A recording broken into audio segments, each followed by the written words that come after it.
Hello, good morning. Sana may natutunan kayo sa huling video na kung paano gumawa po ng quiz. Dito po, sa video na to is tuturuan ko naman po kayo kung paano magbigay ng ah, questionnaires sa quiz natin na nagawa. Then, paano po yung way ng student na paano nila yung way ng pagsagot nila, like multiple choice po ba, or numerical, or enumeration, mga ganun po. Then, punta na po tayo kay Aralinks.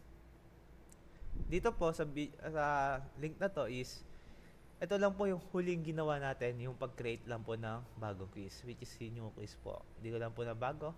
Then, add na po tayo ng question. Once na kinilik po natin yung add questions, makikita po natin dito is maximum grade. Si maximum grade, naka-by default po siya natin. Sabi ko po sa huling video na 1 out of 10 po yung default niya. So, pwede mo lang po natin siya baguhin. Like 40, 50, maximum grade 30. Pero lagay lang po natin na as maximum grade is 10. Then, select multiple choice. Since di pa po tayo nakakagawa ng questions, pag po pinindot natin select multiple items, lalabas po lahat ng question dyan. Then, cancel po muna natin yan. Then, si Shuffle, ito po yung question na pag tinig po ni students is lahat ng questionnaires naka-shuffle. Click lang po natin siya as mark check, then add a new question. Then once na click po natin yung mga questions, ito po yung type ng question na pwede isagot or ilagay natin question na sa quizzes, sa loob po ng quiz natin. Dito po sa multiple choice, ito po yung true or false, matching type, short answer, multiple choice. Ito, sa dami po na yan, nakadepende na po sa inyo yan kung anong type po ng quiz na gusto nyo ilagay. Pag pinili natin sa multiple choice, buwan po natin siya as per question sa quiz natin. Check lang po natin tong bilog na yan. Then, add. Ito pong type of question na to is multiple choice. So, mapupunta po tayo sa question bank. And then, ito po nakalagay. Huwag na po natin itong baguhin. Is by default na po natin siya. Ang babaguhin lang po natin is question name. Question. Ano po yung question natin? Ano ang sagot sa 1 plus 1? Anong sagot ang 1 plus 1? Then, question text. Dito naman po is ilalagay natin kung ano po yung brief description ng tanong na yon. Sa kadalasan, wala na po tayo lalagay dyan. Then, ready. General feedback, optional. Yan po. Then, ID number, wala na rin po tayong lalagay sa ID number. Bahala na po si system dyan maglagay. Then, multiple answer allowed or one answer only. So, dito, binibigyan po tayo ni Aranings na option kung gusto po natin maraming answer ang tanong natin. Like, for example, si chocolate ba is matamis? Kasi ang color brown po ba siya? Ganon. Then, maraming multiple choice na pwede natin isagot doon sa tanong na yan. Then, lagay lang po natin is one, answer only. So, isa lang po yung mapipili sa choices. Then, shuffle the choices. Yes. Then, a number of choices, no numbering. Maganda na rin. By default na po natin siya. Kasi po, pwede po natin siya ilagay 1, 2, 3 or ABC. Kailangan po natin ABC. Pero pag naka-default naman po siya is no numbering po siya. Show standard instruction. Yes. Or no lang. Kasi na po yan. Dito naman po sa answers, ito na po yung pagpipilian ni students. So, imagine ko lang po ako po si students. May binigay po kayo tanong sa akin. Ano sagot sa 1 plus 1? Nandito yung mga tanong. 3. Sagot sa choice number 1, 3, 4, 5, and 2. Pwedeng, dito po nakalagay 5 po yung pwedeng pagpilian nila para po mas exciting. Then 0. Pwede nyo pong ilagyan ng grade kaagad yung mga tamang sagot. Like sabihin natin si choice number 4 is yung tamang sagot. Lagyan natin siya as 100% or 66.67. Mga ganyan po, 50%. Pero mas maganda, by default na lang po natin siya ilagay. Then kung gusto nyo po magdagdag pa ng another choices, pindutin nyo lang po itong blank for 3 more choices. Pero for me, okay na po yan 5 choices na yan. Then, close ko na yan. Multiple tries, meaning, ito po bang try na question na po to is once na nagkamali po si student, meron po, may chance po ba siya na umulit pa? At bigyan natin siya ng hint kung ano yung tamang sagot sa question na yan. So for me, pwede ko po siya bigyan ng hint number 1. Hint. Ang tamang sagot sa tanong ay 2 chocolate. Since hint lang naman po siya, di natin po sabihin kung ano yung tamang sagot. So, sabi ko lang po natin na 2 chocolate, meaning 2 ang tamang sagot. So, sa hint number 2, kapag po nagkamali po si student na third attempt na po niya, lalabas po si hint number 2, which is hindi na po siya advisable na gamitin. Then sa tags, kalimutan lang po natin tags kasi pang science lang po siya and math. Paano naman po kung Pilipino po yung subjects, diba?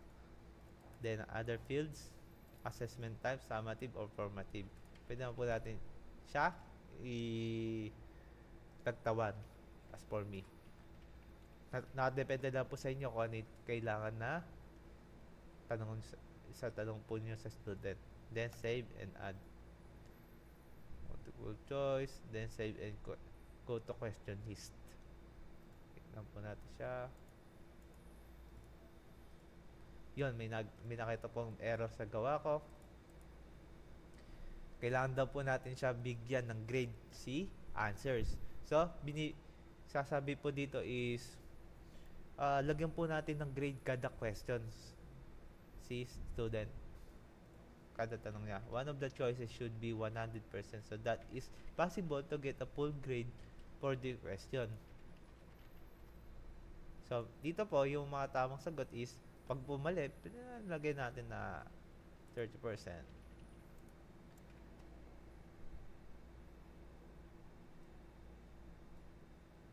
Kaya natin dito si 10%.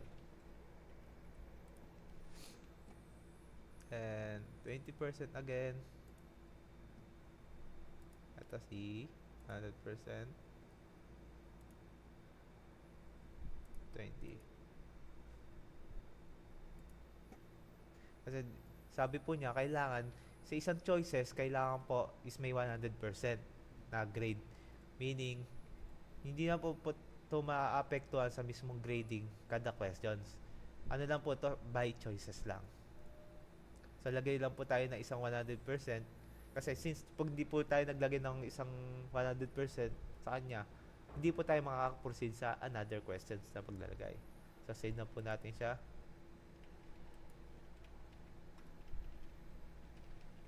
Ayun po.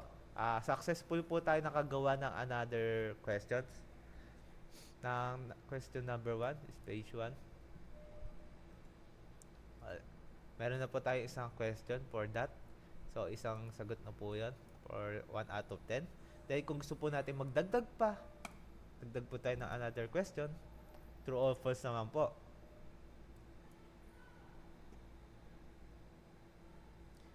And, ang chocolate ba, anong kulay ang chocolate? Ang chocolate, true or false pala to? Chocolate ba ay kulay orange.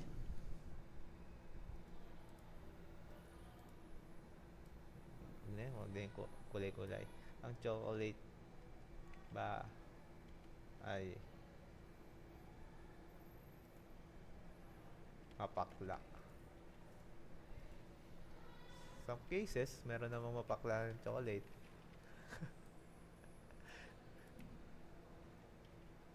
Mapakla ng chocolate. Bakit na question ko? Lagay ka na lang.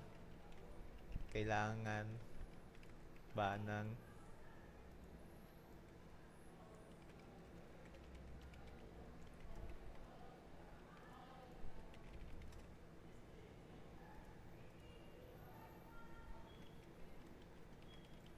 at ang Pilipinas ba ay kasama sa Asian country? Then, lagay po natin dito is ready lang. Default number 1. Hindi. Lang po natin yan. Default lang po natin siya. Dito naman po sa question number text, di na po natin siya kailangan pa. So, punta na po kay multiple tries. Lagay lang po natin siya 1. Best lang po siya. As by default, for each incorrect try is 1.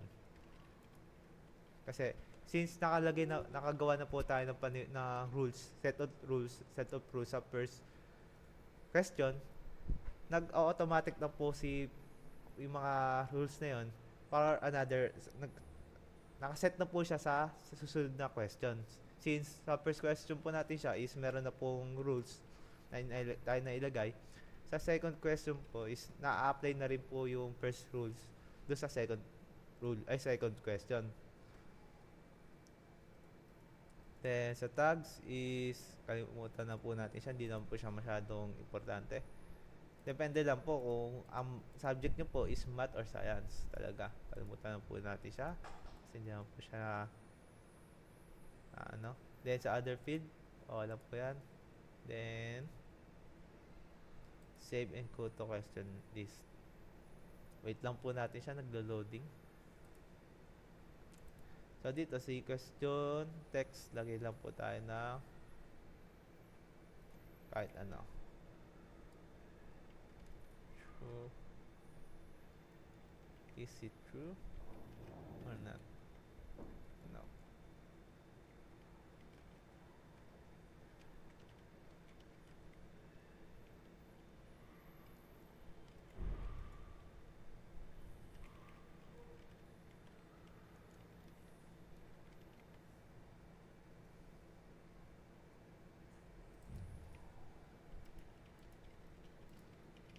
Then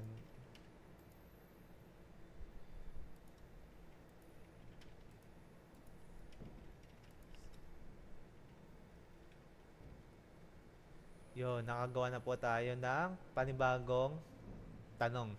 Yung unang tanong po natin is multiple choice. Yung pangalawang tanong po natin is true or false lang. Ang Pilipinas ba ay kasama sa Asian country? Nilagay lang po natin is true or false. Then automatic si question or si Aralinks, kino-consider niya po yun na false, depende po sa tanong natin. Since sa tanong ko po is true, mag-automatic na po siya as true dito po. Hindi na po siya humingi ng mga tanong sa atin kasi naka-default na po siya as true false. Then sa changes lang natin. Then